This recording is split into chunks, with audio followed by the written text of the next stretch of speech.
Hello, hai semua, apa khabar? Kembali lagi kita dalam kelas Bahasa Melayu tahun 1. Ya, kita masih lagi dalam unit 11, kita selamat di sini. Kali ini cikgu akan ajar anda semua tentang tajuk jauhi kawasan ini. Dan kemahiran yang akan kita fokuskan pada kali ini adalah kemahiran membaca. Jadi, jom.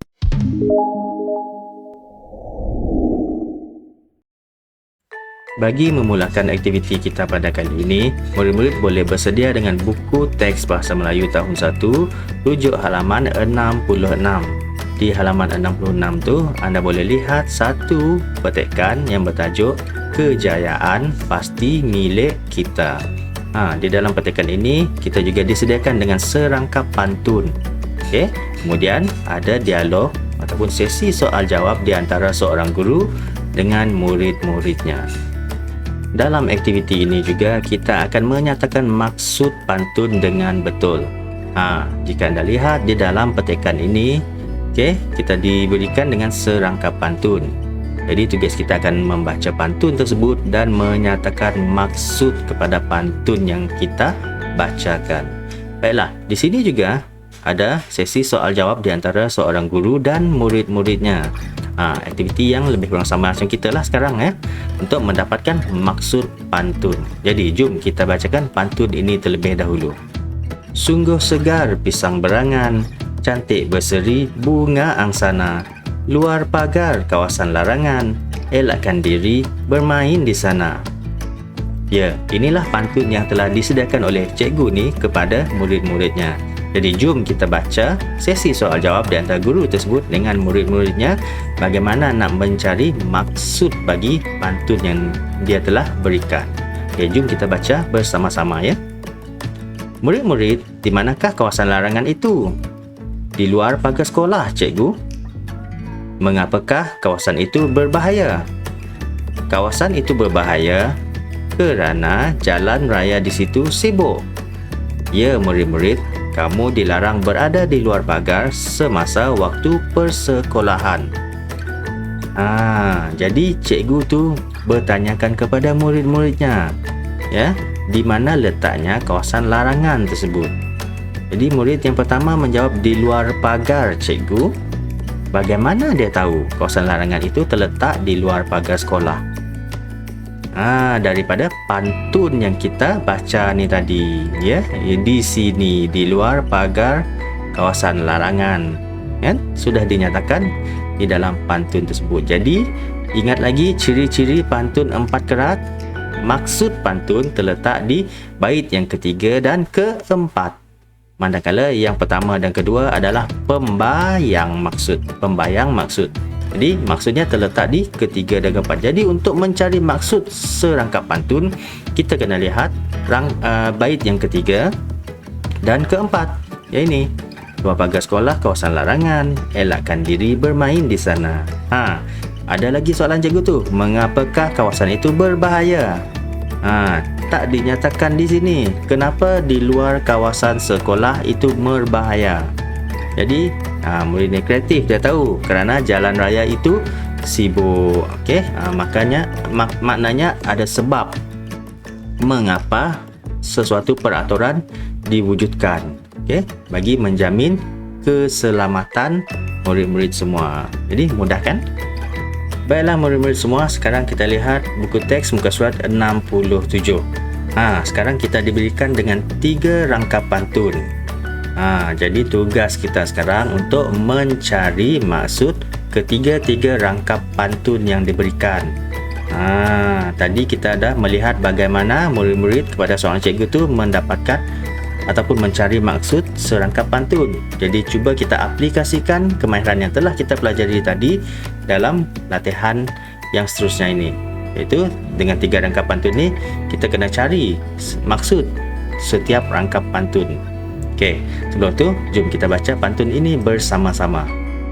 Anak muda mencari rotan, rotan dicari di hutan dara. Harus waspada mengambil alatan agar diri tidak tercedera. Beli sepukal durian di dusun, manggis seguni harganya rendah. Basikal dan motosikal diletak tersusun. Bermain di sini mengundang padah. Bangau sekawan di tasik Cini, terbang sendiri mencari makan. Dengarlah kawan nasihatku ini, keselamatan diri perlu diutamakan. Dapat tak membaca ketiga-tiga pantun ini? Sekarang kita kena cari maksud bagi setiap rangkap pantun 4 kerat ini. Ingat lagi ciri-ciri pantun 4 kerat. Dua bait yang teratas, bait 1 dan kedua adalah pembayang maksud, manakala bait 3 dan keempat adalah maksud kepada pantun tersebut. Jadi kita lihat pantun yang pertama.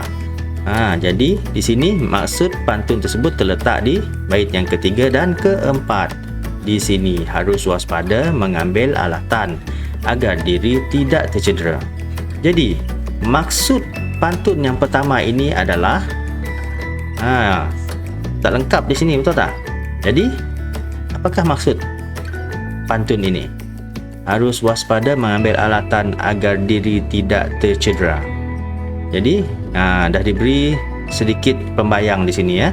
Kita hendaklah cuba fikirkan apa yang patut kita lakukan. Lihat bait yang ketiga ini, jawapan dia ada di sini. Jadi jawapan kita bolehlah ditulis dengan kita hendaklah berhati-hati semasa mengambil peralatan supaya tidak tercedera. Jadi yang ni dah diberi tadi, kita hendaklah berhati-hati semasa mengambil peralatan. Yang ni waspada ni berhati-hatilah semasa mengambil peralatan, ada di sini. Kemudian supaya tidak cedera. Mengapa kita perlu berhati-hati? Supaya kita tidak tercedera. Yang ni dalam gambar ni situasinya di stor alatan sukan. Jom kita lihat dan cari maksud bagi pantun yang kedua. Ingat lagi yang mana? Bait yang mana satu melambangkan maksud pantun? Bait yang ketiga dan keempat. Basikal dan motosikal diletak tersusun, bermain di sini mengundang padah. Jadi kita lengkapkan. Kita tidak boleh. Apa yang kita tak boleh? Tak boleh naik basikal ke? Tak boleh naik motosikal ke? Tak kan? Jadi kita tidak boleh bermain di kawasan letak basikal dan motosikal kerana boleh mendatangkan bahaya. Maksud dia ada di sini. Bait yang keempat, bermain di sini mengundang padah. Jadi kita tak boleh bermain di kawasan letak basikal. Ini kawasan letak basikal lah, dan kawasan letak motosikal. Jadi jika kita bermain di situ boleh mengundang padah, jadi boleh mendatangkan bahaya. Jadi ayatnya ni tadi maksud pantun ini, kita tidak boleh bermain di kawasan letak basikal dan motosikal kerana boleh mendatangkan bahaya. Baiklah, kita teruskan dengan pantun yang ketiga. Maksud dia terletak di bait yang ketiga dan keempat. Dengarlah kawan nasihatku ini, keselamatan diri perlu diutamakan. Jadi jawapan kita boleh tulis dengan kita hendaklah sentiasa mengutamakan keselamatan diri. Mudah saja. Jawapan dia ada di bait yang ketiga dan keempat. Okey, jelaskan? Baiklah murid-murid semua, untuk menguji kefahaman kita terhadap aktiviti yang baru saja kita laksanakan itu tadi, iaitu mencari maksud pantun 4 kerat. Jom kita lihat latihan di dalam buku aktiviti Bahasa Melayu tahun 1 jilid 1 dan rujuk muka surat 72. Di sini ada aktiviti 2. Arahan dia adalah baca pantun, kemudian padankan pantun dengan gambar. Jadi, bagaimana anda cari jawapan yang paling tepat untuk setiap pantun ini? Sekali lagi anda diberikan dengan 3 rangkap pantun. Tugas anda di sini baca ketiga-tiga rangkap pantun ini, fahamkan maksudnya, dan kemudian padankan dengan gambar yang paling sesuai. Ingat, maksud dia terletak di bait yang ketiga dan keempat.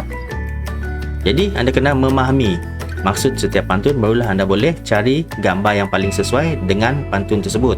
Okey, jom kita baca rangkap yang pertama dahulu. Jika memahat kayu yang kering, ukiran diukur, janganlah culas. Loceng rehat sudah berdering, mari beratur di luar kelas. Yang mana satu? Loceng rehat sudah berdering, mari beratur di luar kelas. Yang mana satukah gambar yang melambangkan maksud pantun kita yang pertama?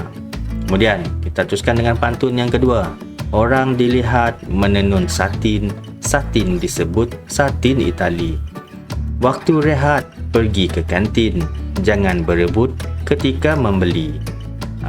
Cari gambar yang mana satu menunjukkan jangan berebut ketika membeli. Seterusnya, simpan berangan di dalam peti, enak buahnya dimakan santai. Tatang pinggan berhati-hati, bimbang isinya tumpah ke lantai. Jadi anda kena fahamkan bait yang ketiga dan keempat, kemudian cari gambar yang paling sesuai melambangkan maksud pantun yang telah dibacakan tadi. Seterusnya kita lihat latihan di muka surat 73. Yang ini lebih mencabar sedikit ya. Tadi kita baca dan fahami pantun, kemudian cari gambar yang sesuai dengan pantun tersebut. Kali ini kita akan baca pantun, kemudian tulis maksud pantun tersebut di ruang yang disediakan, seperti aktiviti yang pertama tadi, yang pertama dan kedua tadi, di mana cikgu bacakan pantun dan kita bina ayat menyatakan maksud pantun tersebut. Jadi arahan dia adalah baca pantun, kemudian nyatakan maksud pantun. Jadi kena baca dan fahamkan maksud pantun, setiap pantun ini, kemudian tulis apakah maksud pantun tersebut.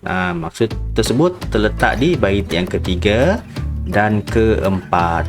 Tak perlu tulis panjang-panjang, ringkas dan tepat. Okey, jadi kena baca dan fahami dahulu.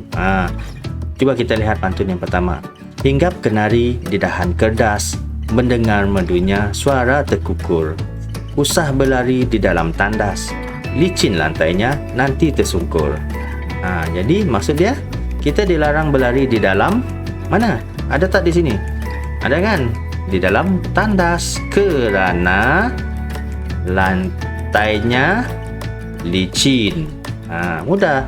Kita dilarang berlari di dalam tandas kerana lantainya licin. Mudah, ringkas dan tepat. Okey. Pantun yang kedua. Mencari lokan berpanas terik, berlumpur lengan tidaklah malu. Kalau menekan suis elektrik, pastikan tangan kering dahulu. Jadi maksud dia di sini, kita hendaklah memastikan apa dia? Memastikan tangan kering sebelum menekan apa? Suis elektrik. Jadi tulis di ruang yang disediakan. Pantun yang ketiga. Pergi ke latar membawa joran, umpan dijaga dengan cermat. Kalau kita mengikut peraturan, di mana juga pasti selamat. Yang ni anda kena tulis sendiri, cari maksud di dalam bait yang ketiga dan keempat. Jadi, cikgu harap anda semua dapat menjawab dengan tepat. Nice. Baiklah murid-murid semua, sampai di sini saja kelas Bahasa Melayu tahun 1 kita pada kali ini. Cikgu harap anda semua dapat memahami penerangan yang telah cikgu berikan dan dapat menyiapkan tugasan-tugasan yang telah diagihkan itu tadi. Jadi kita jumpa lagi di video yang akan datang. Jaga diri. Bye-bye.